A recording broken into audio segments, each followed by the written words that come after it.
All right, let's talk Starbucks. It's a brand that's so woven into our daily lives, it feels like it's just always been there, right? But how exactly did a single coffee bean shop in Seattle blow up into this massive global empire? Well, today we're going to break down the strategy behind those billions.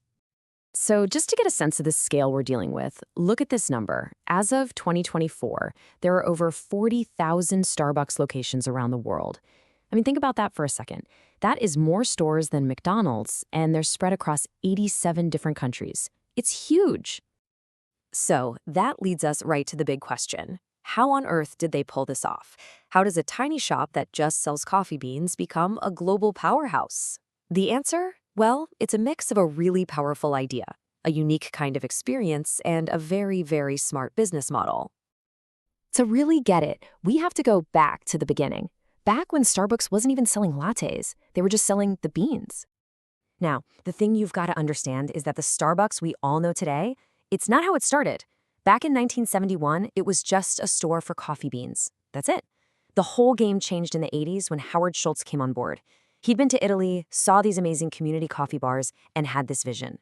By the time they went public in 1992, they had 140 stores, and the blueprint for this global empire was officially in place. And that vision Schultz had, it was about way more than just a good cup of coffee. It was about selling a whole experience. And this one idea, it became the absolute soul of the Starbucks brand. And it's all built around this idea called the third place. It's actually a term from sociology.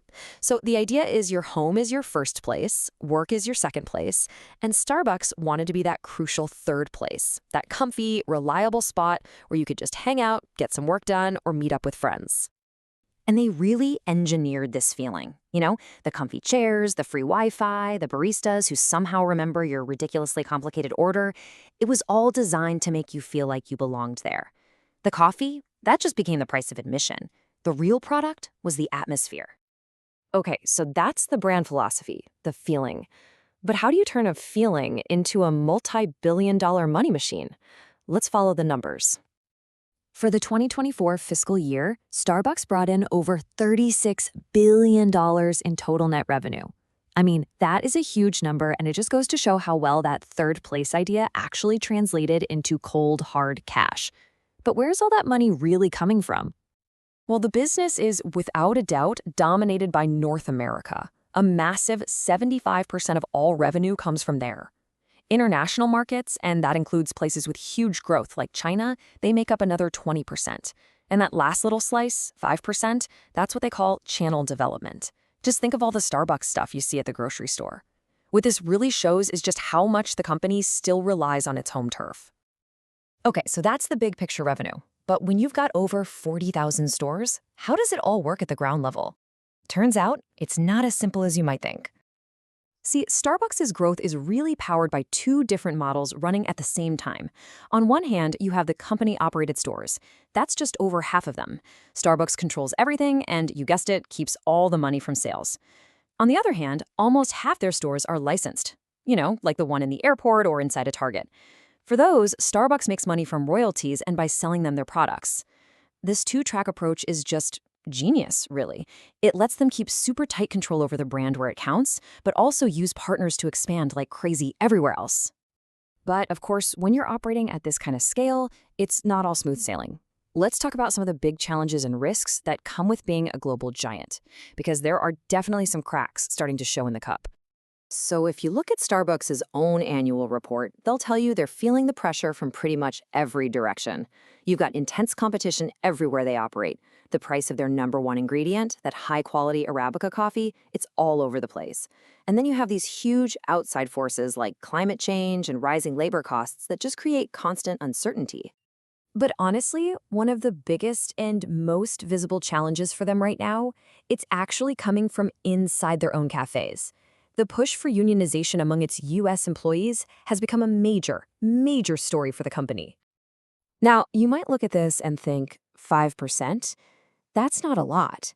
And yeah, as of late 2024, it's about 5% of their U.S. company store partners who are represented by unions. But that number represents a really significant and growing movement that directly challenges the way Starbucks has traditionally managed its workforce. As of now, the company and the union, Starbucks Workers United, They haven't been able to agree on a contract. It's a really complex situation, but a major moment came in March 2023, when the National Labor Relations Board ruled that the company had illegally refused to bargain with the union. That's a serious finding, and it just adds another layer to this whole ongoing challenge. So, with all these pressures, both from the outside and the inside, how is Starbucks trying to adapt for what's coming next? All right, let's get into our final section.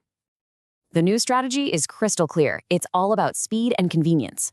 The company is pouring money into its mobile app so you can order ahead, they're building more and more drive-thrus, and they're teaming up with delivery services like Uber Eats. It's all about catering to the modern customer who values getting their coffee fast, maybe even more than the experience of getting it. And, this brings us to the final and I think most critical question. The entire Starbucks empire was built on this idea of being a slow, comfortable third place. It was a destination. So as the company retools itself for a world of mobile orders, drive-thrus, and quick handoffs, can it possibly hold on to that core identity? Can a place that's built for speed still be a place for community? That right there, that's the billion-dollar question that Starbucks has to answer next.